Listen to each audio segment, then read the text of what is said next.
Ladies and gentlemen, put your hands together for Nerd Buzz! Nerd Buzz doesn't condone the consumption of alcohol by any persons under the age of 21. Please drink responsibly. Welcome to Nerd Buzzed, episode 71, the podcast where we talk about all the nerdy stuff that we care about and drink a cool frosty beer while we're doing it. I'm your host, Marcus Ellinger, and with me as always, Jeremiah Johnson. All right, on today's episode of Nerd Buzz, we're going to review Tearaway, finally, and we get to review Iron Fist. Yes. Because we've cracked out on it. Yeah. And, of course, other nerdy stuff. But let's get to the most important part. My favorite part, always the beer. Yep. Today it's our spring episode. It is. This came out just this spring, so it's Leo Versus. Okay. That's the way it was pronounced to me. I don't know if it's Leo V Ursus or Leo V, or I don't know, whatever, you know. Yeah, I was wondering that actually when you told me what it was. I was like, is it versus? Yeah, Leo Versus is the way it was pronounced to me. So that's the way I am pronouncing it out from here. Okay. But it's part of Firestone Walker's new thing they're doing. They're going away from 22s and going to cans. Okay. Which I think is not, it's becoming a little more common. Yes. Yeah. And since cans are coated, you don't get the tin flavor out of them or the aluminum flavors out of them. They don't taste like olives. Yeah. And they block light. Yeah. So they should be a truer version of your beer. All right. So. What's our percentage? Anyway, 8.2%. Ooh, I like the sound of that. Well, yeah. It's got that, springtime smell to it. Oh, it sure does. Cut grass. Yep, it totally does. I can almost feel the sun. A little skunky. The sun's beating down on me a little bit when I smell it. Yeah, it does have a little bit of that skunky. Definitely hoppy. It's going to be hoppy, I can tell. Oh, yes. A little cloudy. It's unfiltered, so. Not terrible, though. We still got a little bit of bubble rising, so it's definitely a little more transparent at the bottom, it looks like. Oh, yeah. Well, narrow glasses. Yeah. That's true. Anyway, to all the nerds. Through all the fuzz. Bottoms up. Let's get nerd buzzed. Cheers.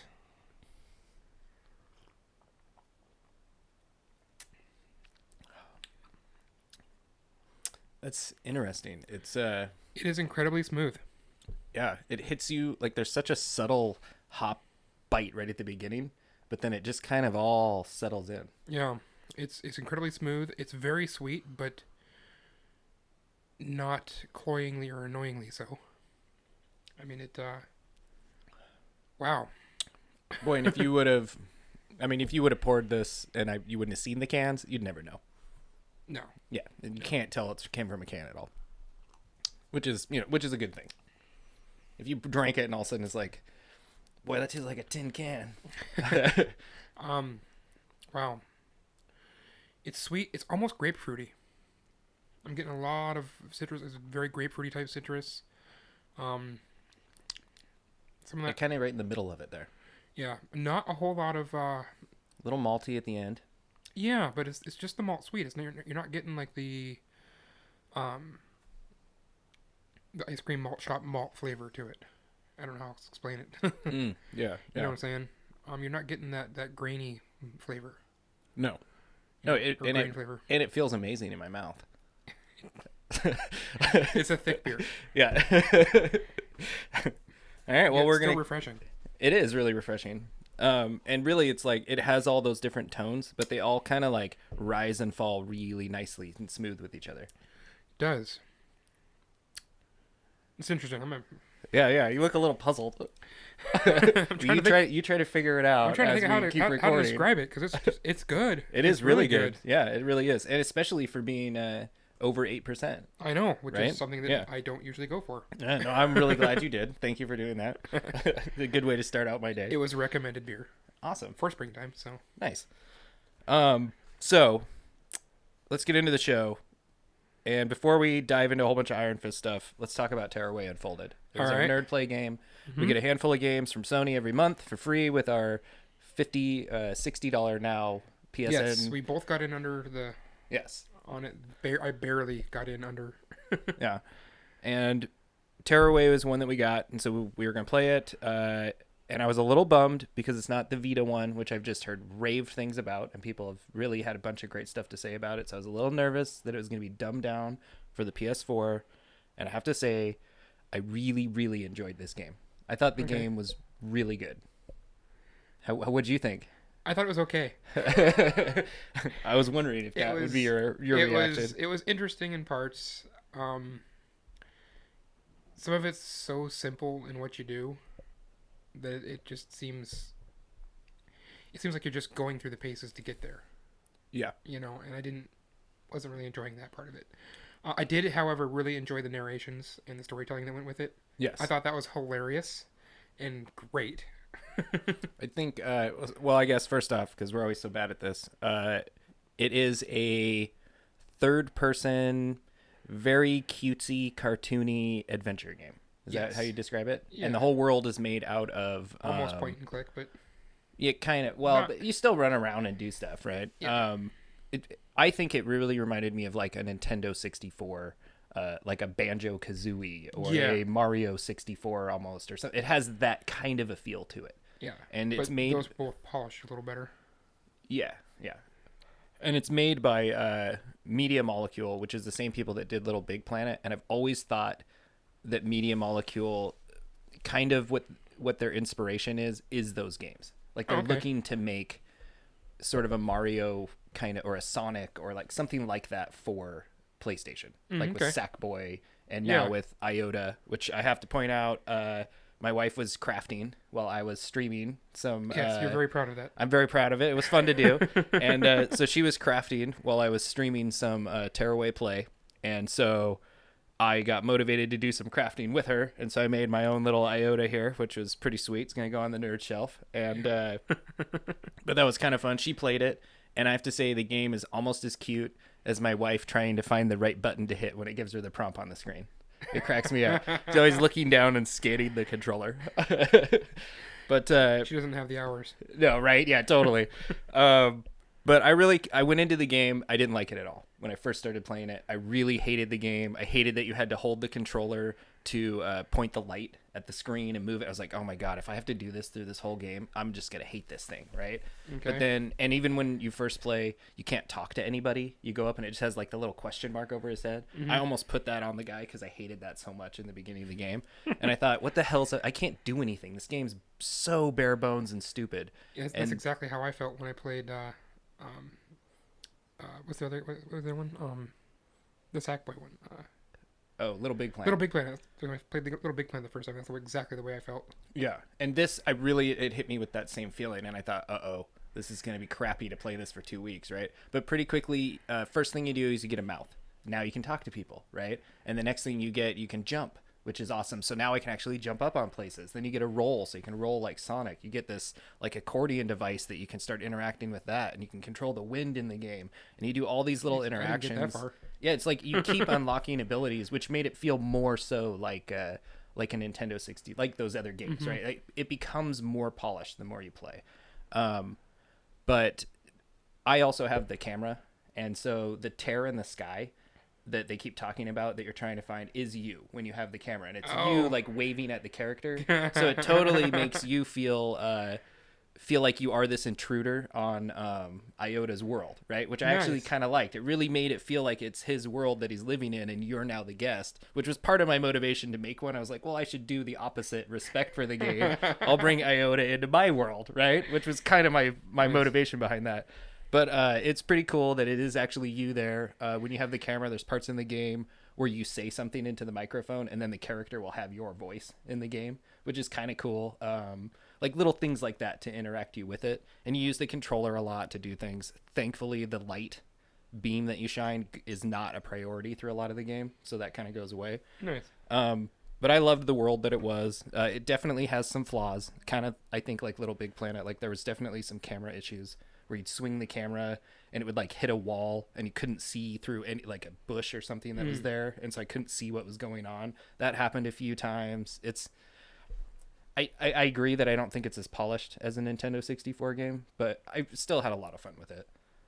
No, I came away enjoying it. My biggest complaint was that I am stuck. I'm going to post the video about it, and maybe somebody can tell me how to get through it, but I'm stuck in the game. I think the game is glitched. I had it actually do that to me a couple times where like the little, what are they? The scraps? They look like minions almost, like from the the Despicable Me movie. Yep. I know all about Minions because I have nephews, and but the little box guys that turn everything into newspaper. I've had them get stuck in like a part of the wall or something, and I can't kill them, and so I have to do that to advance the level. And so I would be stuck there, and I'd have to reset it and start from my last checkpoint, and then they wouldn't be stuck, and I could advance it. So I think that it's something dumb like that that's going on. I can't get like this little elevator thing to move. I watched walkthroughs online. It moves for those people. I watched the whole level. All they do is walk up to it, and it moves, and it won't work on mine. And the save point is like right there. So I'm like screwed. I don't know. So I'll post it, and maybe somebody can help me out. Yeah, it's weird. Yeah. So it does have some buggy stuff. But the world's super cute. I think it's worth playing, especially because it's free. So, well, I didn't get that far into it to the super enjoyable part, I guess. Oh yeah. It was kind of a slow crawl to get there, and then the story kind of picks up, and you get more engaged, and you kind of feel you just kind of feel like you're thrown into this craft world, which is kind of fun. Yeah, I jumped into it, and I played for probably close to 2 hours, and I never got past that whole beaming light area. And oh, you didn't get past that? Well, yeah, no, not really. Yeah, see, for me, that was the worst part of the game. Yeah, I did the whole basketball shooting, the throwing, the deals, and you went. Did you get the jump? Yeah, the jump is the first thing. Yeah, I jumped. I could talk to people. I was throwing things around. Did you control the wind? Did you ever get that never on got the to controller? control the wind. That's kind of cool because you actually swipe the pad on the okay. controller, and the wind will blow the direction that you do. Oh, that would totally be the backside on the Vita. Yeah, totally, right. Gotcha. Or even the top, because the top is a touchscreen too. But the one thing in the game, you can draw these little craft material, very Little Big Planet, where you get stickers and decorate everything and decorate your Sackboy and all that, right? But I could see on the Vita where you could actually touch the screen and draw these things, and you could see what you're doing. And instead on the PlayStation, you have to do it on the pad, and you can't see anything other than like the reference point Into on the its screen. richest antique. Yeah, and you had to make butterfly wings. I'll give you one guess as to what my butterfly wings look like. What your butterfly wings look like? Yeah, in the game, all my butterflies fly around with a certain thing on their wings. What do you think? You know what it is. Yeah, I think so. They totally have big pink wieners when they fly around. It was hilarious. And I let you do it. And so every butterfly you run into in the game now has these flapping wieners on the side of it. It's awesome. It cracked me up. Oh my god. My wife I was watched me hoping do I was that. wrong. My wife was watching me do that. She's like, Marcus. And then I was like, look how cute they are. It's hilarious. So, yeah, it goes out of my house, right? This is how mature we are in my house.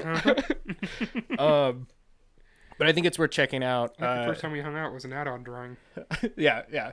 With wieners and vagina monsters. That was very interesting. Yeah. So Media Molecules' next game is the Dreams that we got the trailer for. Remember that one? With like the... Yeah, it looks very eerie and creepy, but still kind of this cutesy in a way, right? So their games always have this kind of cutesy sort of look and feel to them. But really, other than that, they've just done this and the Little Big Planet. So Dreams is the next one. I'm kind of looking forward to it. 2 and 3. Yeah, right. Yeah, Little Big Planet, the whole everything.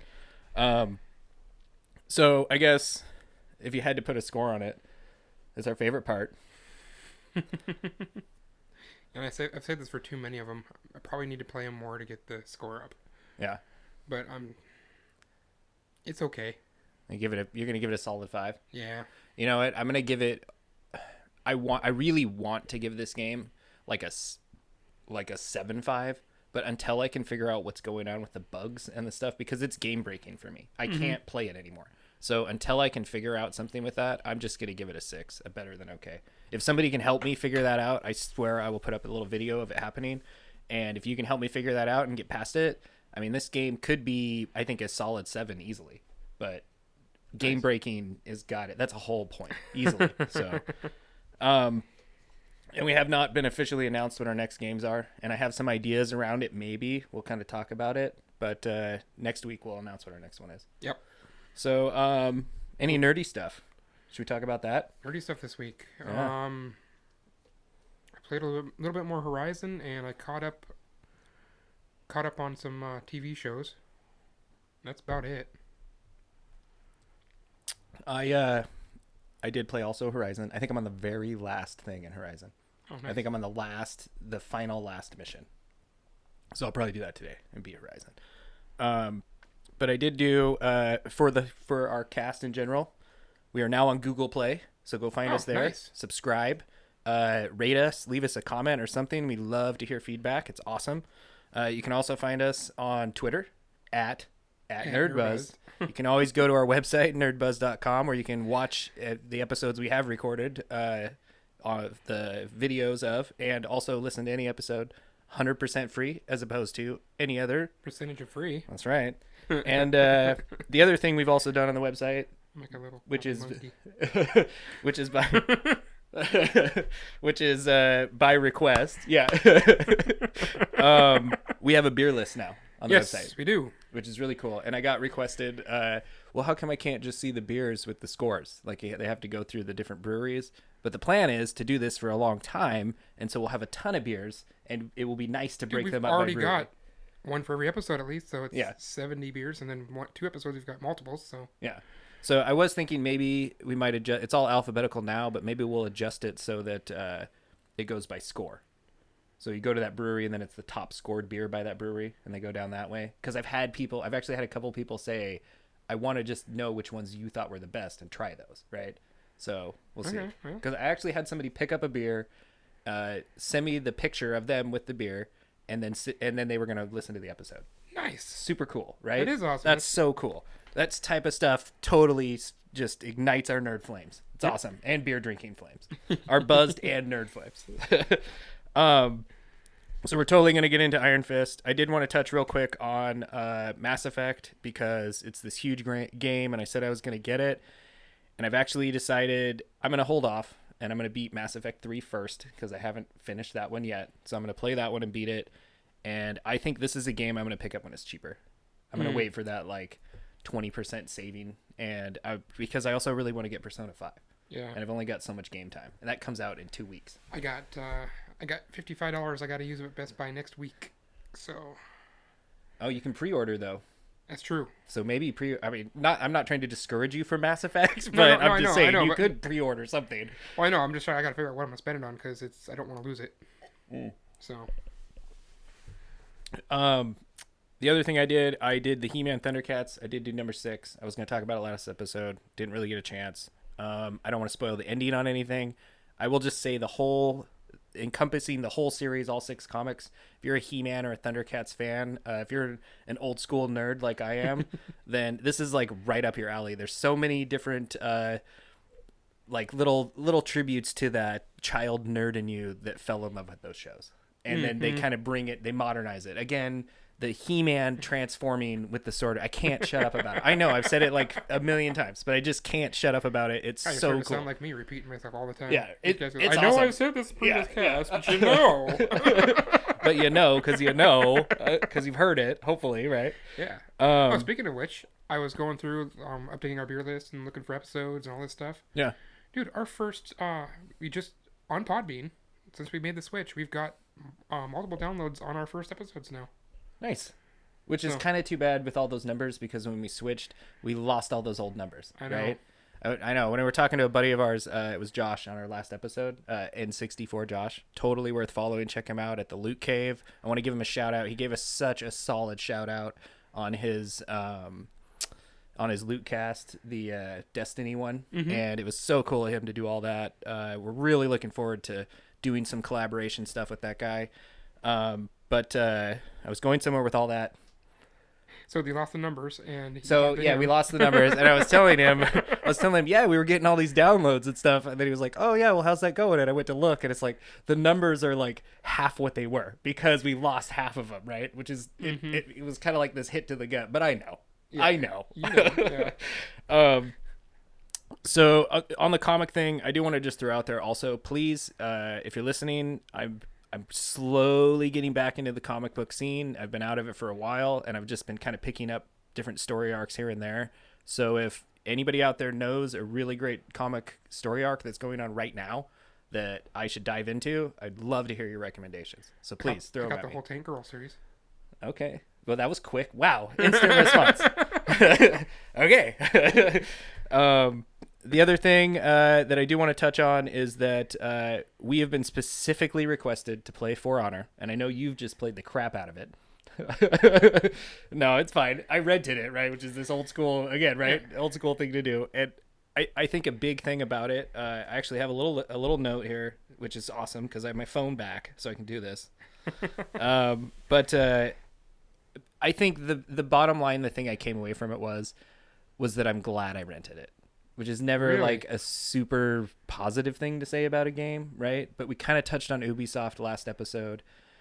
And I really think they have a lot of good ideas in their games, but it just gets it gets fuzzied by all this crap that gets thrown in there. They're just quantity over Kind of, right? They really are. But there is typically this like quality thing in it that somebody's has this brainstorm idea and they're like, "Oh, that's an awesome idea. I haven't really seen that in a game that way."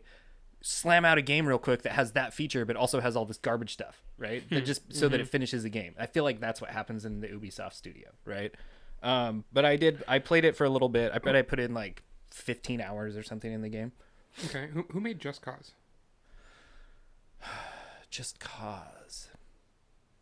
Not Ubisoft. Okay, because that had kind of that feel a little bit to it. A little bit. Yeah. And I was just thinking about it because you said they put something that's up in the game. Like our number one complaint about the snowboard one, the what was it, Peak or whatever? Steep. Yeah. Was you couldn't throw the chute. Yeah. At any time. I was like, dude, but they did it, but I guess it wasn't Ubisoft. So No, I don't think. No, it's not Ubisoft. I can't remember. Yeah. So the reason why I mentioned this, you remember the Star Trek Bridge Crew? I announced it was coming out. I totally forgot to announce that that's also an Ubisoft game. That's why I brought that up that episode. Okay. I would say For Honor is a very big mix of Dark Souls, Dynasty Warriors, and kind of that Paragon one we played. Okay. Right? It's kind of a mix of all those. It has some big lag issues if your internet's not great. My biggest issue with the Ubisoft games is that they're it's all cloud-based. And if you're going to do that, your service for that just has to be impeccable. And theirs is not, right? Like for me, that is your like first complaint you had was waiting.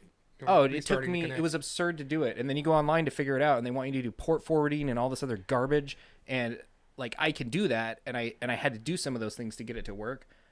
But I don't know that everybody knows how to do all that stuff, right? Like 90% of the people out there, maybe not that high, but a large percentage of people out there call their cable company to come and fix their router, right? Like they don't go in and mess with their router themselves. Exactly. Right? And which is what you have to do. And you can mess things up if you do that. If you do it wrong, you lose internet, right? So it's like kind of this big issue I have. If you do with it wrong, you call your cable company to come Yeah, fix right. it. Yeah.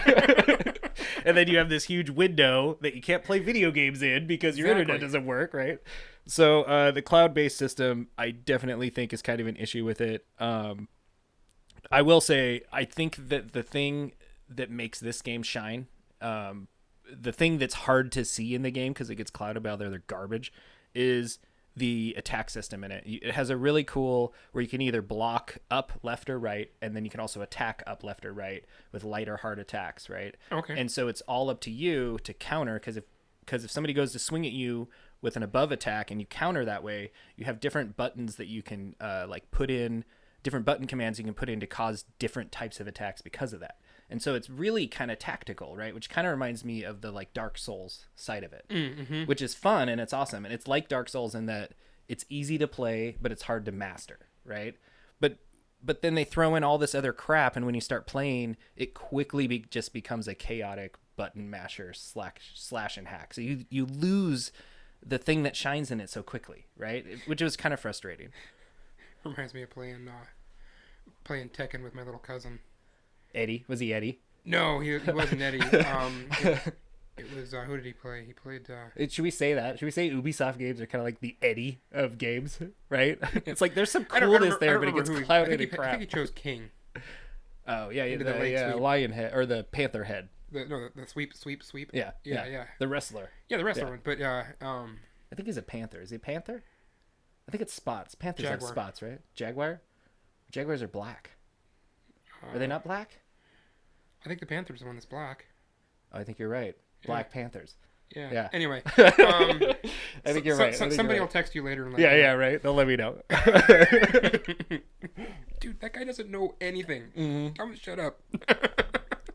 Thanks. Sorry, Thanks. we've got the mics. Yeah. Yeah, right. But All the nerdy stuff we care about. exactly. Yeah. But no, so yeah, it's like I took the time to learn Jun, Yoshimitsu, and Lin Xiaoyu, and like learn all their 10-hit combos, all their basic combo moves and counters and stuff. Had all that down, and he's just in there button mashing, and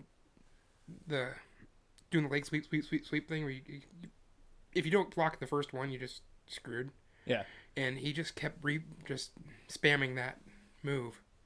And he didn't beat me every time, but when he would, he's like, I'm so good. I'm like, you have no idea. You have no idea, kid. Yeah, you're not good. And we hate you. Yes.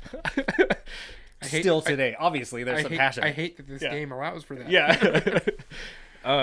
Well, that's kind of like this For Honor, right? Yeah. Like, you can go in, you can totally play and be super awesome at it, but if some asshole comes up behind you and it's just a button masher, because he can only focus on one guy at a time, so he could just sneak attack you from behind and just attack. Which was the thing I loved about the Stories game.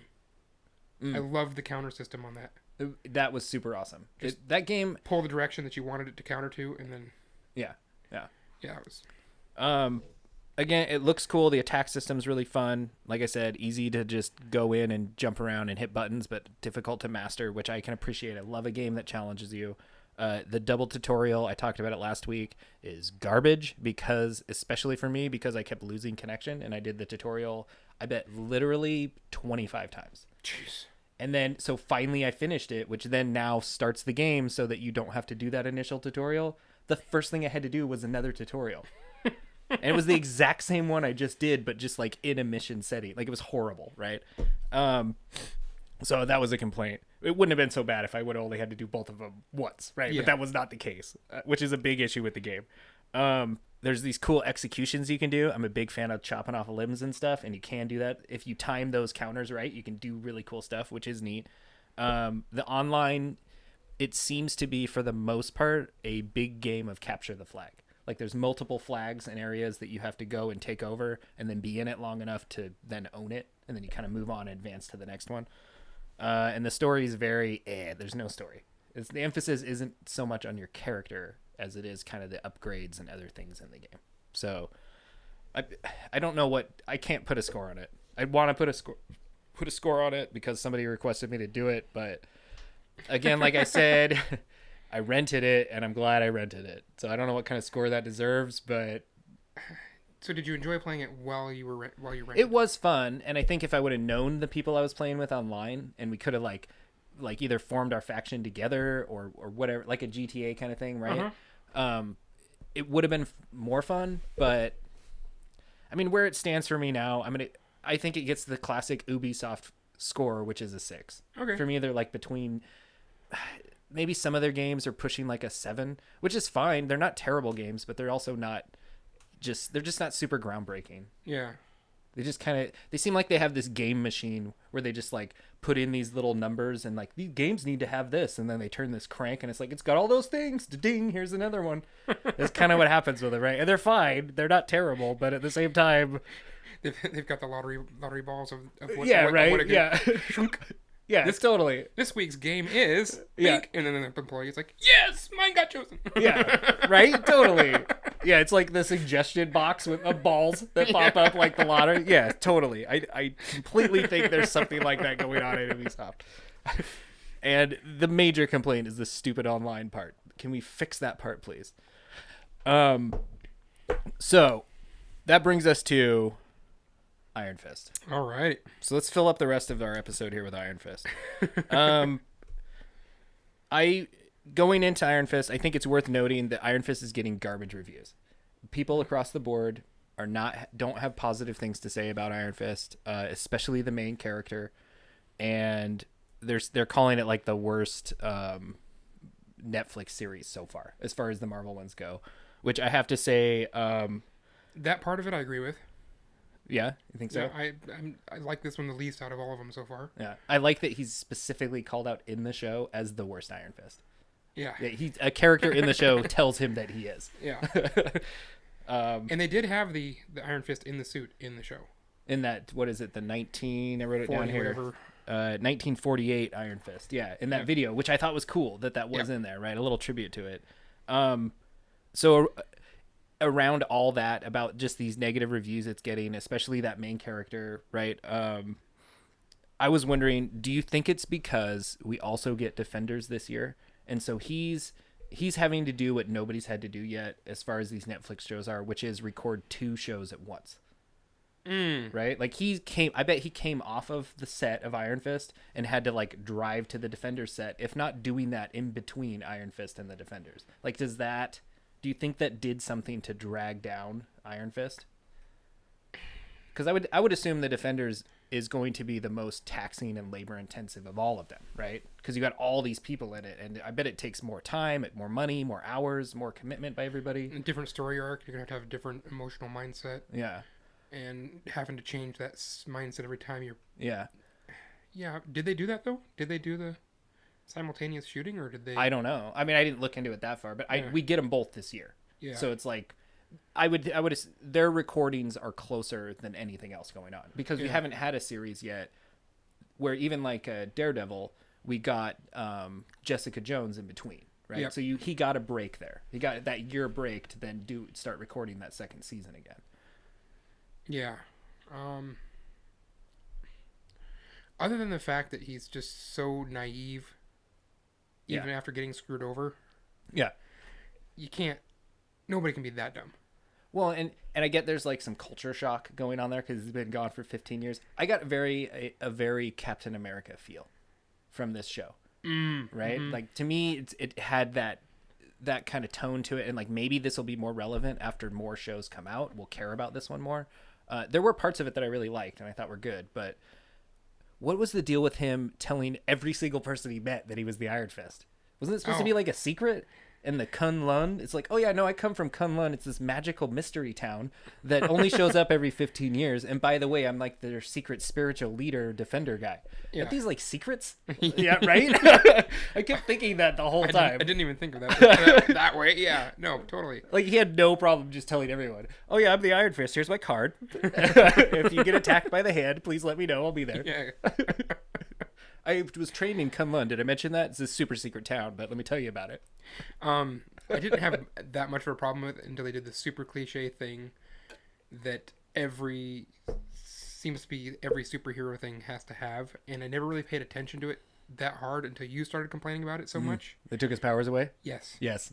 Exactly. I noticed that too. I was like, oh my god. And that's when I sent you the text. So, have you finished it yet? Yeah. And you haven't, you told me which episode you're, I'm like, oh, that's like 2 episodes before that happens. Yeah. I can't. I did. There's actually a note in here where I said they took his powers away. Yeah.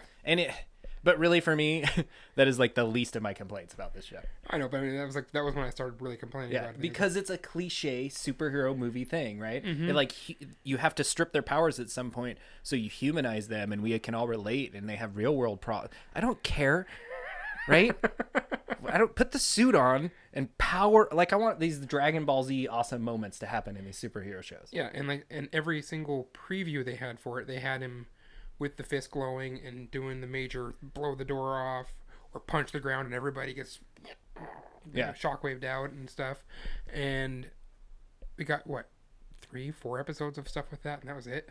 Well, and they boasted as we went into this whole Iron Fist thing. It was boasted as the most enemies, the most fighting. Remember that when we had our like pregame show? Mm-hmm. That was one of the things they talked about. Like, we're excited because it's going to have the most of all that stuff than any other Netflix show. Well, they had a lot of fighting, but it was just the straight up kung fu fighting. It wasn't the glowing fist and just blowing everything up. Yeah.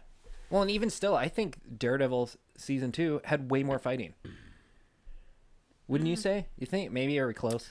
I think their fight scenes were more intense. Yeah. Way more intense. I felt like the pacing was weird. Again, I know that's something I complain about a lot with all the superhero stuff. Again, because I'm an old, grumpy old man.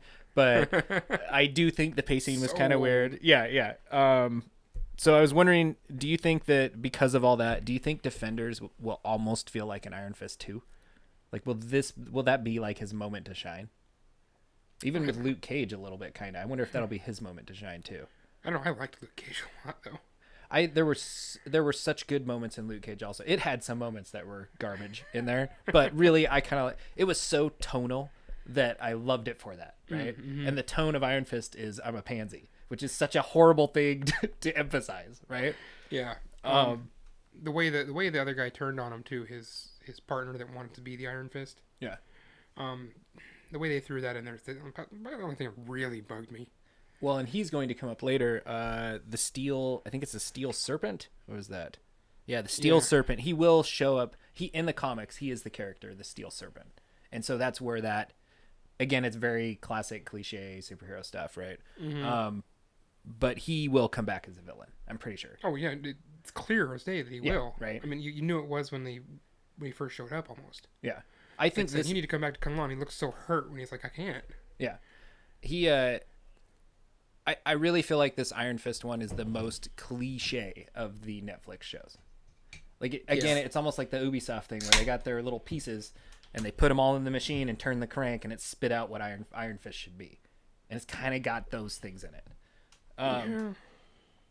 So I totally thought it was hilarious when they called him the worst Iron Fist, right? Like the guy does to his face, which I agree with. And he was so naive and such a little whiner. And I couldn't deal with that. I will say, as far as the fighting scenes in it, the one that like stirred the most emotion in me, and the one that I really kind of felt almost weird about watching, was the ice cream scene. Do you remember that? The ice cream scene, which one was? When they sit down, who's it, Harold? Yeah, right? yeah, they sit down and he, I got you ice cream and whatever. And it's like 10 blunts he does with the ice cream scooper, and it's just like, dude, just kill that guy already. And he just like, I'm sorry, boss, as he's like crawling down the stairs, bludgeoned, and it's like, that was one of my favorite scenes of the show because I really think that's what the show is missing. The amount of emotion that you felt for that guy and the way that scene was sold, it was almost hard to watch it, part of it, right? And I wish the rest of the show would have had that to it, and it just kind of didn't. I didn't like Harold, though. You didn't like Harold? I really didn't. The whole Swamp Thing, but not Swamp Thing. Yeah. Well, and something interesting to note about Harold, in the comic books, Harold and Ward are actually brothers. Okay. So it's not his dad, right? And what's the chick's name? Joy, is that right? Yeah. She is Harold's daughter, right? So but Ward is her like uncle. And in the comics, Iron Fist kills Harold, and then which causes Ward to have this vengeance against. He doesn't kill him, but Ward assumes that's how it all happened, right? And so then that causes this passion between Ward and Iron Fist, their rivalry in the comic books, anyway. So I thought that was kind of weird the way they twisted all that. I actually really liked Ward. I thought he was one of the most like believable characters in the show. Can you imagine knowing that your dad was alive for how many ever years, and you're the only one that can know, and he's stuck up in this controlling your life, and totally you're his, again, the monkey. Yeah. Right? That's who Ward was, right? Like, that would be so brutal. And I love how by the end of it, he's just broken. And like, I felt for him as I watched it. He was one of the people I actually really enjoyed in the show. I hated him and I thought he sucked, but at the same time, I got it and I understood why, right? He sold his character really well. Yeah. I don't know. The character I liked the best was actually the lady that ran the hand. Oh, Madame Gao? Madame Gao. Yeah, no, I love Madame Gao. She was awesome. This actually brings me to a major point that I kind of had this just like duh moment when I was watching this show, is that I think something that's been an issue with the MCU movies, right, is that the chicks have been dropping off. There's no more Jane Foster. She's just not in there anymore. You haven't seen her since the second Thor movie, right? They hint about her, but she's gone. I don't know that she'll be back, right? The Pepper Potts or whatever, right? She's pretty much gone, right? Yep. Nobody cares about her. The Scarlet Witch, right? They've found a way to make her emotionally vulnerable and lock her away in the tower. That's like her job now, is just to be stuck away. So they've kind of eliminated her. The only one that's still relevant in the MCU is the Black Widow. Yeah. Right? They've kind of like really kind of made the women not at the forefront. And I think we'll see how relevant she is after this next movie. Right? Totally. But I think something that back to your Madame Gal point that I've really noticed with these Netflix shows is that the women in these shows are badass. Oh yeah. They've totally moved to the forefront, right? Mm-hmm. Like Madame Gal is the only one left from that original team of villain people. Everybody else has all died off or is in prison, right? She's the only one that was still going strong. Karen from Daredevil, she's the only emotional rock in that series, right? Everybody else has got all these drama crap going on. She totally is, which she gets that sweet nod when Danny has her write the article. Oh yeah. About the Rand Industries, right? Which I thought was cool. Claire is a badass. That's right. I'm saying it right? Rosario Dawson. Yeah. Yeah. She, again, even in this Iron Fist, she rolls her eyes at both the Colleen chick and Iron Fist for their stupid interactions. And she acknowledges in the show that they're being retarded, right? Oh, yeah. Totally. But again, she's like this strong female presence. The Misty Knight, she was badass in that series, right? Mm-hmm. Like she was this tough, awesome chick. And I've just really noticed after watching this that these Netflix series are really emphasizing that with the women in them. And the Marvel movies have not. They've kind of taken the opposite approach. I never paid attention to that before. I did notice that Pepper Potts was gone, but that's completely different reasons. Yeah, right? But but maybe it is kind of part of the reason why, right? Like her character, if she's not going to get where's her motivation to be in these movies and stuff if her character is just always going to be that woe is me person, right? So where's her excitement and how is she going to motivate her agent to get her that next deal and whatever, right? Because she's just going to be that drama person in the series. And the Netflix ones, I really have to give them props for making the women really shine in these series. They've done a really good job about that. Mm-hmm. I don't know if they've learned because of the Marvel movies, like they've kind of learned that this was something they should have focused on more during those or what, but it's clear that somebody is paying attention to that. And I still like Colleen. Colleen's hot. Yeah, she is. Totally. Like I said, we'll get a GoFundMe going. She can, and we'll put me in the ring, and she just beat me up. It'll be awesome. As long as there's blood. Yeah. Wait, still worth it. Who's the monkey now? Yeah. Even I think it's even worth noting that Jessica Jones, even though being this like emotional weird wreck during that series, she's still a badass. Oh yeah. I loved her in that series. I love that she was the main character in it, and I love that she just does whatever the hell she wants and doesn't care. I was waiting for Jessica Jones to show up in the Iron Fist though and be the. They mentioned her. They mentioned her, but they never show her, and I was waiting for them to show her. Yeah. I was like waiting to have just a scene of her sitting in a catwalk or something, just overlooking something. Yeah. Just munch on something without having taken a shower for 5 days. Yeah, I think that when you have, you'll just smell her before you actually see her. If they would have had smell-o-vision, you would have known she was there. Exactly. Yeah. I'm curious to see what's going to happen with the Defenders because I think she's the one that whoever... Fire escape. It's actually a fire escape. Sorry. Yeah. She's the one that you'll have to like really drag into the team, right? She's the one that's already been a superhero. She's done with that part of her life. She just wants to drink and just do her own thing and be left alone. So I'm curious to see what's going to happen where they pull her in. What causes her to be pulled into the series? I still love her final fight the best. Yeah. Done. Yeah. No, she just doesn't mess around, right? She's a badass. No, I'm really, really impressed with all the chicks in these Netflix Marvel movies. I think they're nailing it. They really are. And then other than just the whole... I thought with this Iron Fist, they'd bring the season to more of a closure than this. They really left it really open. And I thought it was really stupid that Danny and Colleen could just be like on this little mountain edge and like shimmying around. It's like, oh, look, there's blood. And then they're so mesmerized by that blood, but 2 feet away is like 20 dead bodies. Yeah. It's like, I really thought this Iron Fist was like, it totally was that cog in the machine, man. And it got spat out and they did their parts and that was it. I really hope it's not like a precursor to what the future holds for these Netflix ones. Like, don't get too don't make too much of a formula that you're going to adhere to with these. Like, keep them feeling different. I really appreciate that about the other three Defenders, right? They're so tonally different. Yeah, Daredevil. I guess this is also because it's the crappy one. It's totally different because it's the weedy one, I guess. Yeah, I guess so. Yeah. I don't think it deserves... To be fair, I knew nothing about Iron Fist really before this, so... Yeah, I didn't know a whole lot. The one I knew the least about was Jessica Jones, for sure.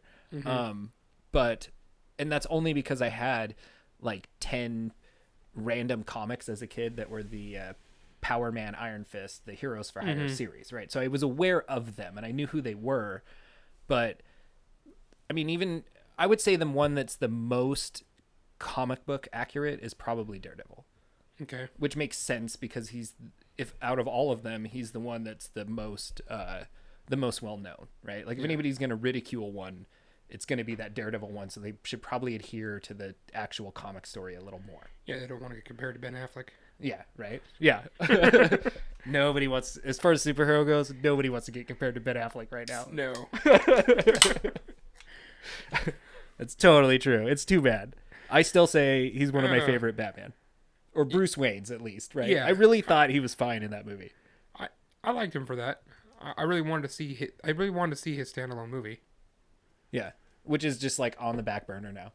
I know. I'm really curious to see how many more Batmans will he be, or how many more movies will he be Batman? Right? I think right now if he could, he might just quit. I think that's the vibe I get when I watch interviews with him and hear the articles and whatever. You know, I mean, of course we're getting this kind of third-hand impression of it, but still. You can see clearly in his face in these interviews where he's just kind of like, I get it. I'm embarrassed too. No, I get it. You quit telling me because I agree, right? I can't say that because I'm on camera right now and I got to promote my movie. And I'm under contract. Yeah, but I get it. And it's too bad because, again, I thought he did all right. Did you see the new Justice League trailer? Not yet. That just came out this week. Yeah, I know. I've got it queued up. I haven't watched it yet. I don't know. I just don't know how I feel. It's really dark and ominous again. Really? Yeah. I don't know. We'll see. I don't know how to feel about all that. I think I'm excited for the Wonder Woman though. Yeah? Yeah. I'm curious. I don't know. I'm nervous about it. Again, maybe they'll do the Marvel Netflix thing and the women will be the ones that shine though, right? Woman, I guess I should say. Yeah. Yeah. Although I would say during the superhero movies, Lois Lane is almost better than Clark Kent. Like she's got balls. Like I don't know. She's holding Clark Kent's balls in her purse and she's using them. I don't know what's going on there. In a jar. Give them back to him, will you please? Get rid of that stupid puppy dog look. That's what he does all the time. He's like, oh, I'm Superman. I don't know. Lois, can I have my balls? I gotta fight some crime. I don't know. Ouch. Yeah, right? Terrible. Let's see if I had any other little notes. Claire did. I did think it was cool that she was learning to train with Colleen. Mm-hmm. Right? Because that was the end of Luke Cage. She took that little thing, and I completely spaced that off until Danny just walked into the dojo there, and there she is, right? And I was like, oh, yeah, totally. She was going to do the self-defense. There she is. So that was kind of it wasn't subtle at all, and I had spaced it, but it was a cool way to just, like, bam, tie those together, right? Yeah. Let's see. There was that Be Proud poster. Did you notice that at the very end with Stan Lee on it? Yeah, in the very end, I want to say it's either the last or the second to the last episode. There's a poster in the background that says, Be Proud, yada, yada, yada. And it's got Stan Lee's face on it. So I thought that was cool that they give him his cameo, right? Because he's always in everything somewhere. Yeah. So that was cool that was in there. I already said that the Davos or the Davos guy becomes the Steel Panther. Mm-hmm. The other thing worth noting is that Misty Knight and Colleen, in the comics, they do form a team that's called the Daughters of the Dragon. Okay. And when Colleen's fighting in the ring, she's Daughter of the Dragon. Yeah, she's Daughter of the Dragon. So I think that's a hint that all that's going to happen. Because at Luke Cage, we got the Misty Knight getting her arm all ruined, and she eventually has the like robotic arm that I think is going to be that arm that got all ruined, right? So it'd be cool if all that kind of worked out. And again, back to the point of the Netflix shows emphasizing the women, maybe that'll spin into this Daughters of the Dragon show or something, right? I'd be okay with that. Yeah, no, that'd be awesome. I think her fight scene, I think Colleen's fight scenes in Iron Fist were hands down better than Danny's.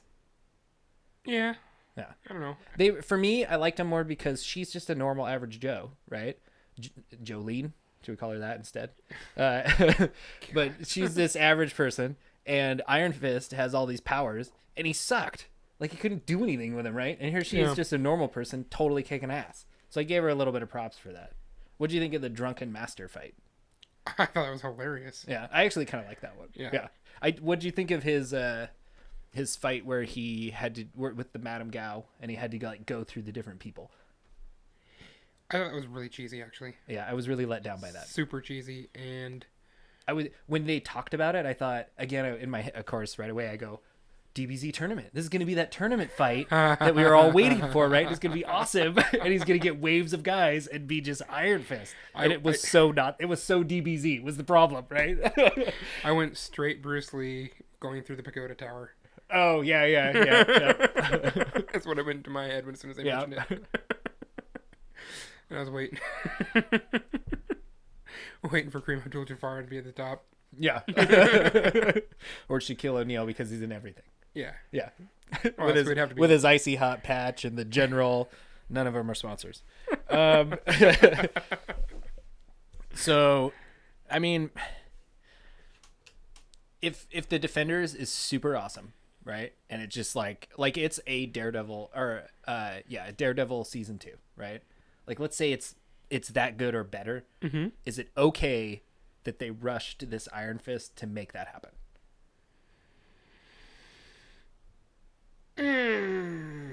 If it's that good, yeah. Yeah, right? Yeah. Like, I feel like I was wondering do you think if they would have done Daredevil season 1, Jessica Jones, then Iron Fist and Luke Cage, or whatever order those two would have came in, and then you would have had Daredevil 2 and then the Defenders, do you think that would have made Iron Fist better and maybe set too high of a standard for the Defenders? I was wondering if there was some like thought around their order with that. Wow. I don't know what to say about that. I really came away from this one thinking to myself, what were they thinking? Like, what was the plan for this whole thing? Mainly because we get the Defenders this year, right? Yeah. Like, what is it just made me really think about the characters and the order that they've released these and why this one felt the way it did, because I really felt like it kind of missed the mark, right? And the others have been so good. Like, how does that happen? Now, how in the comics books, how do they team up as the Defenders? I don't know. Okay. Again, I never actually saw them as a team. I only ever read Daredevil, totally just Daredevil. He had all these cameos of other people in him, right? And a lot of my stuff that I know these characters from is because I was so obsessed with Spider-Man.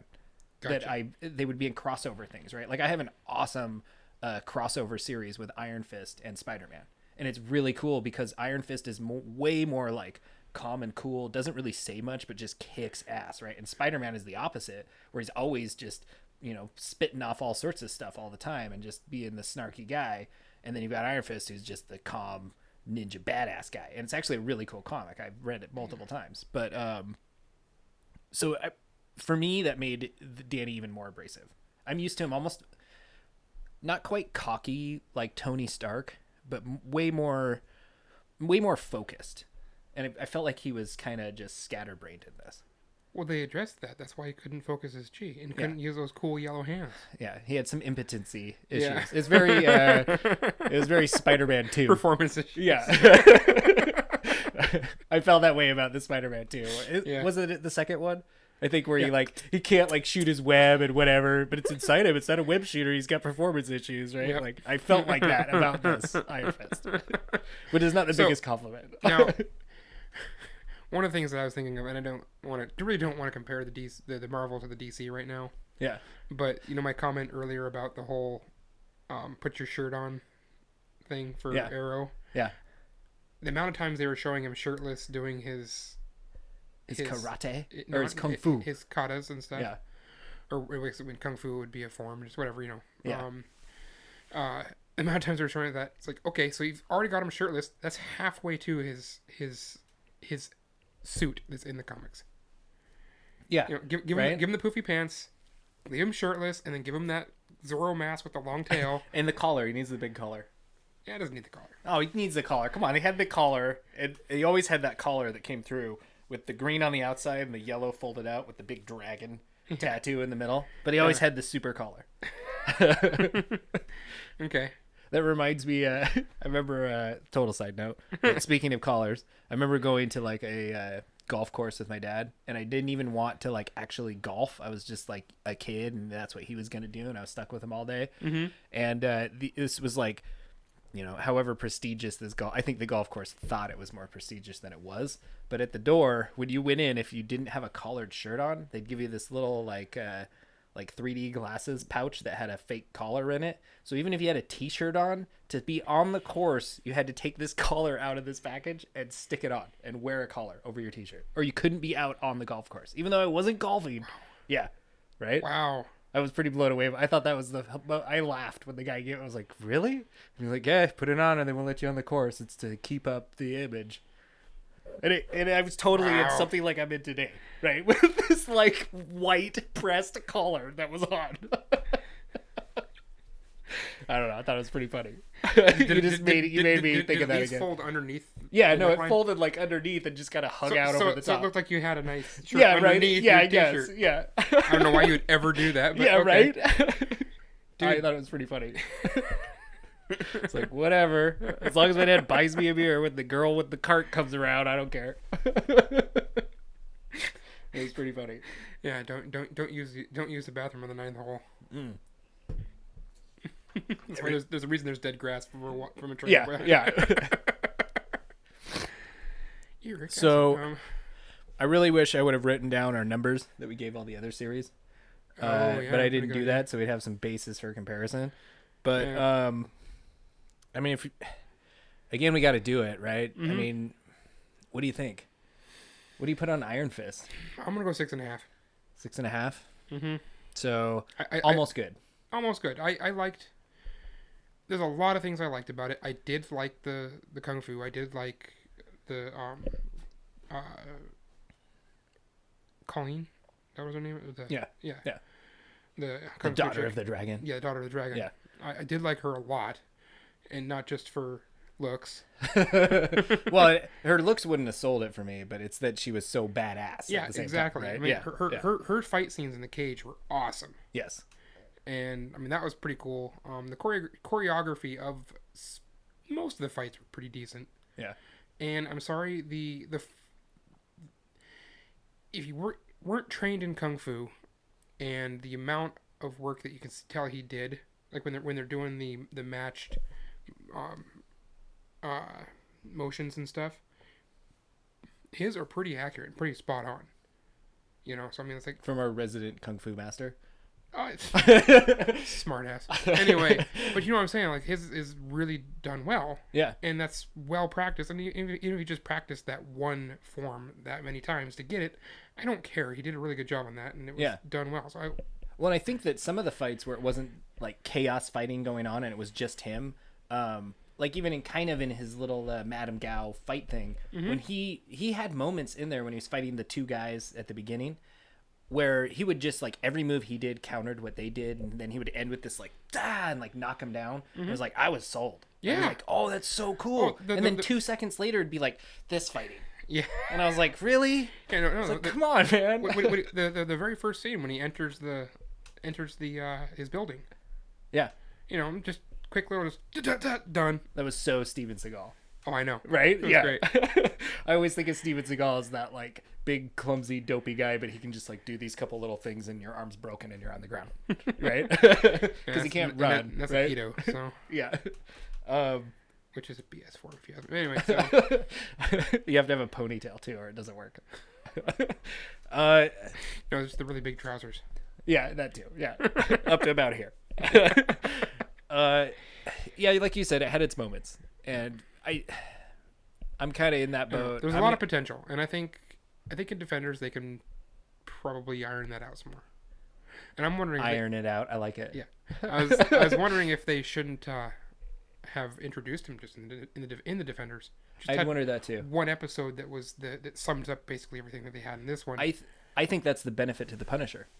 I think that you won't get this Iron Fist Punisher series now because they did it in Daredevil. Gotcha. Right? I think that's what made this Iron Fist series kind of suffer. I totally agree. He should have been introduced somewhere. Put him in Luke Cage because they are a total team in the comics. They know each other. They work with each other. They're total opposites, but they have this like mutual respect for each other, right? And if they could have done something to kind of hint at that or encourage that, and now I think you're going to have to deal with that origin in the Defenders also. And I don't want that to drag it down. The other thing I was wondering, do you think you're going to get Punisher in the Defenders? Will he make a cameo? Cameo maybe, but he's not going to be I don't think not a he's gonna main be character. No. Even if it's like a little end scene in the final episode where he's like watching over them or something. Oh, I can totally see that. Yeah, Totally like he might even be totally snipe somebody or or he might even come up again as somebody to be reckoned with in the next Defenders. Okay, yeah. Right, like he's watching them and disagrees with the way you should have killed that guy. I told you, exactly. Right? Something like that, right? Yeah. Like, you want to fight him again because that's what you're gonna do. Yeah, right. Just gonna get out again and fight him again. Get him, Danny. Wow. Really? Yeah. You. Okay. Come on. There were several fight scenes where that's kind of what he did. It turned into that. His emotions. When his chi wasn't centered. Yes, That's I get true. that. Yes. I think for me the series fell apart the instant they went to the like cult thing and all the I don't want to spoil too much revealed there, but when that part of the show comes into play and the other things that get revealed during all that, I really felt like the show went downhill then. Yeah. He gets super emotional. Other people get super emotional. It's all about stupid crap, and we don't care about it. Just put your suit on. Right? Totally.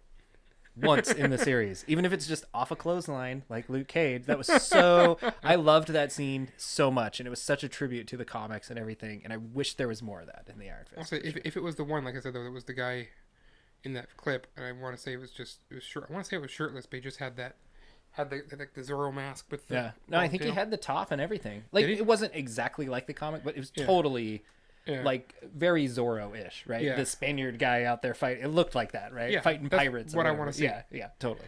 Yeah. So we're gonna keep watching Knights of Sidonia. Yep. It's our anime for the month. We're actually gonna wrap this one up at the end of the month next week. Yep. My other brother-in-law, was the one that recommended it to us. He's gonna join us. Oh, that was a recommendation, huh? Yep. He recommended it to us, so we Nice. watched it. And the other thing worth noting is that Ghost in the Shell also comes out next week, speaking of things I care about next week. Mm-hmm. And the other one is The Dark Knight 3, The Master Race. We get issue number 8. So I'm actually really excited about that. This is retarded how long I have to wait between these issues. But when you get them, it's like Netflix versus Hulu. There's no commercials. There's no nothing in between. It's just cover to cover Batman awesome, which is really cool. I give it so much of a nod for that. There's not a single ad in that comic. It's really cool. So then we also get the Ghost in the Shell. And the other thing worth noting for next week is My Hero Academia Season 2 on April 1st will start. Nice. So that's next weekend. And then we also get Attack on Titan Season 2. Though. Yeah. It And has I don't know if that means it'll be... I know that Crunchyroll and Funimation are collaborating now. So I don't know what that'll mean. I hope it's on Crunchyroll because Funimation... They may have fixed it. I don't know. I haven't gone on there and checked it out again. But when I was on it before, Funimation's app and player sucked. Yeah. Well, hopefully they fixed it. Maybe that was part of the deal. Maybe Crunchy was like, nah, totally, we can partner, but you got to clean up your act. We'll see. Yeah, just give us the episodes. We'll play them. Yeah, right. Well, and I think you're supposed to get simulcast English and Japanese on those. English and Japanese. Okay, nice. Yeah. So I think they're gonna they're super dubbing them or something. I don't know how that's gonna happen. Hopefully it won't make the overdubbing crappy. I can't watch My Hero in English now anyway because I've ruined it by watching season 1 in Japanese, which is how Japanimation works. You pick one and you stick with it. Don't get wishy-washy. Well, yeah. Yeah. I started Naruto in English and went from English to Japanese. and I gotta say, I like it so much better in Japanese. Does it take away the cheesiness and the like dumbness of it? A lot of it. Yeah. I don't know. Naruto just cleaned up so much better, and then that's the same exact opposite for me with Dragon Ball. I have to watch Dragon Ball in English. I just got caught up today on all the Dragon Ball S. Right. I'm just Yeah. gonna call it Dragon Ball S. We all know what S stands for. Oh and my God, really? That bad? It's. I I can't say much. I haven't watched a whole lot of it. I'm really disappointed because they're gonna have this like super tournament in the end, and now the super tournament has turned into a battle royale, and they're trying to get their 10 team together to just everybody's just gonna fight all at once, right? They're not gonna do the tournament style. They did like cage match. Is it a cage match? I don't know. That would be awesome, right? Yeah. Wouldn't that be awesome? But As I long as don't think they're so. folding chairs. Yeah, right. Yeah. I still Or just pick up the entire grandstand. I'm either okay with that too. yeah, just the whole stage. Yeah. I still say it's not where Dragon Ball shines at all, and people really have to watch Z. They just do. It's where the desperation is. It's where you learn with them, and there's none of that growth in the Super. There just isn't. They're already there, right? Yeah. Yeah. It's like playing a game with the cheat god mode, is what's going on. Yeah. I'm still very glad though that I started Dragon Ball with Dragon Ball. Yeah. I'm very glad that I did because I have such a high appreciation for Dragon Ball. Yeah, I like Dragon Ball. I have such an appreciation for really. I mean, I've said it multiple times. I'm okay with GT. I really am. I think GT is done fine. I think that Goku's very Goku from Dragon Ball S, but he's a kid. He gets reverted back to a kid, so it makes it more acceptable. In the way he is now, he's just as much of an idiot as he is in GT, but he's an adult, and I'm sick of him being this bumbling fool. Like, he has serious moments in Z. Oh yeah. Right? Where he's now calm and cool and collected, and he has to grow up for this moment to be a badass. And he just never does that in Super. He's just the let's fight. Right? It's just like, it drives me nuts. Yeah. One thing I didn't want to touch on real quick, because we are going to see it next episode, pretty a total highlight, is the Ghost in the Shell. Are you super stoked? I am extremely stoked. What kind for of it. pedestal are you putting Ghost of the Shell on? I'm putting it way down here, and I'm doing that purely because I want it to be at least in the middle.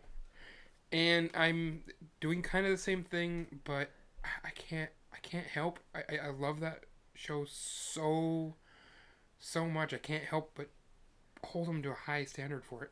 Yeah, I think the really, really high standard for it. My concern is that, again, we're old school nerds, right? And we grew up with original Ghost in the Shell movie, and I'm afraid that Ghost in the Shell gained popularity as it was made into series and like all these other things. So that's what the movie's going to be based on, not the actual movie that we have, that we love so much, right? So if there's too much of that in there, it's gonna somewhat taint it for me. Yeah, and then there's a Ghost in the Shell, and there's the Rise or the standalone complex, then the Rise series, and I like the standalone complex better than the Rise, but it's still not. I've only tried to watch both of those and not actually finished either of them. I've not finished either of them either. Yeah, but I've seen the movie. The movie like is, 20 times. Oh, easy, right? Easy. Yeah. Yeah, no, I loved the movie so much. I watched it again 2 months ago.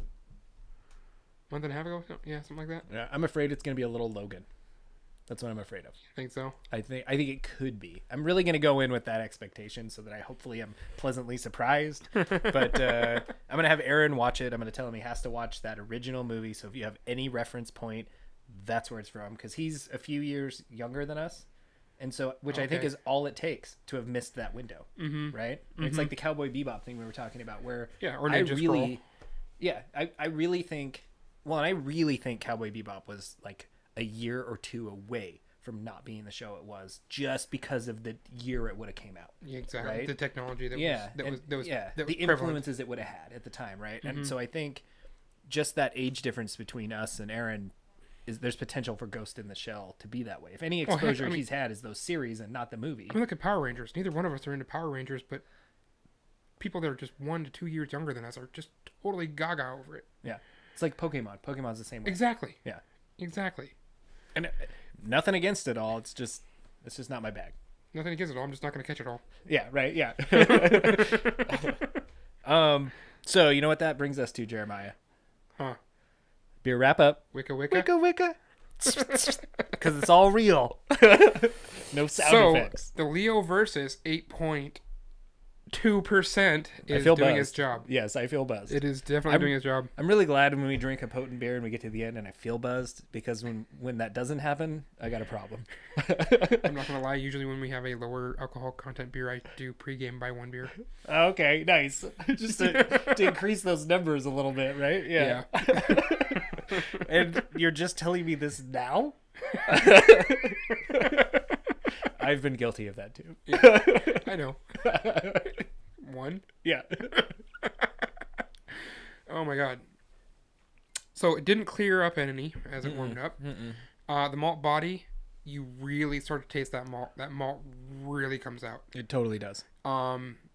It's It kind of sweet. just like lingers on there too, right at the end. It does, but it's not bad. No. It's not bad at all. This is, I am thoroughly amazed with this beer. I am so glad that it was recommended to me. It's smooth, even warm it's smooth. The alcohol, you know it's there, but it never is like. I think as it warmed up and we got to the end here, you can taste it a little bit in there. It definitely, but it's not overpowering. Not at all. And you get really malty. That's what I've noticed more than anything by the end here, is that it is very as malty. warmed up, the malty really comes out. But not overbearingly sweet either. It's really like, I feel like this beer it's got so many peaks and valleys, but the peaks never go too high, and the valleys again never go too high, right? Or too low. It's like it found this middle ground and found the way to ride that out. Yeah, I'm getting like caramelly, brown sugary flavors. Yeah. Out of it that are just wow. Yeah. It's good, and the hop profile never changed. The hop profile just stayed the same way it was to start. Really tangy, grassy to start with, and then just good and bitter. Oh, it's and then it lingers with the sweet. Yeah. Yeah.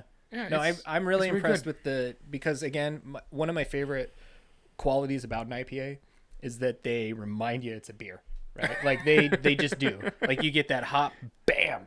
And it's like, hey, you're drinking a beer, by the way, bam. And this one does that right away, but it just like, it totally finishes everything out so well. And it doesn't, I got a little bit of beer mouth going on, right? But it's not terrible. Like I've drank beers where I've just got skunk tongue by the end. And this is not that bad at all. I'm really pretty impressed with it. It's so well rounded. I think you could get some pretty nasty IPA burps off of this, though. Oh, yes. Yeah, for sure. Straight to the face. Yeah, but again, that's part of that, you drink a beer, right? It's not iron fisting us, it's beer. So this is the Jessica Jones of beer. Yeah, it totally is, yes. Get straight to the point. Yeah. I think Jessica Jones in her heyday, before she became an angsty bitch. Okay. Yeah. Whatever. No, I think it's really good. If I have to put a number on it, boy, I really think this is. I'm gonna go ahead and do it. I'm gonna go 8.25. Really? I was just go straight 8. Yeah, it's a great beer. I was gonna go just 8, but then I thought, I would totally go get this again. I would put this in my fridge. I would drink the crap out of this on GTA Tuesdays. To me, it deserves a little nod. You think so? So I'm gonna give it the 8.25. Oh man. Oh. Are you really gonna influence me that much? Oh. No. I'm staying with the 8. Okay. No, Which is great. still great. It totally is. It is, really, and really it's still great. going in my beer fridge. I think you have to remind people that our scale starts at the magical unicorn. Yeah. So 10 is like 10 is impossible. Why give something a 10? 10 right? is turned up to 11. Yeah, it totally is. So for me, if it's at all over that 8 range, that really means it's really good. And it is really, really good. I'm really enjoying this beer. And I'm blown away that we poured this out of a can. I mean, I know that shouldn't matter, but your gut impulse when you see a can is that's not going to be as good as this one that's next to it. Because of canned beers in America are associated with Budweiser and other garbage stuff. The classics like Schlitz, exactly, right? Steel Reserve and Colt 45. And which one? Coors Light. Because we did the Colt 45. Yeah, which actually was not too bad. It wasn't as bad as I expected it to be. Yeah. It's not going in my beer fridge. I'm not keeping it an on hand. OE, right? IILD. Yeah. Oh, I was actually surprised by that. We didn't do that on the cast though. Did we for the Luke Cage? No, we did the Colt 45 That for was the the Colt cage. 45. Okay. And that one, again, I was actually surprised. Same here. I was way surprised. Yeah. Very malty and sweet, but at the same time... Because it's a malt liquor, not a beer. Yes. But yeah. It makes sense, right? It's Yeah. in the name. At least if you're going to advertise it, sell it, and they did. So, whoa, almost did it again. It's going to be a first, and it's going to happen. There's a little bit in here. I got a little more beer drinking. All right, Easy, so let's finish out our beer. I'm buzzed. I can This tell. worked. Lawnmower and a half. Okay. Yeah. So to all the nerds, You want to try that again? to all the nerds, Through all the fuzz, bottoms up. let's get nerd buzzed. buzzed.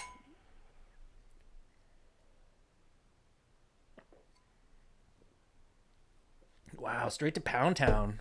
That's a one-way ticket. Mm-hmm. No coming back. Nope. I think I'm gonna pick some more of this up on the way home. Nice.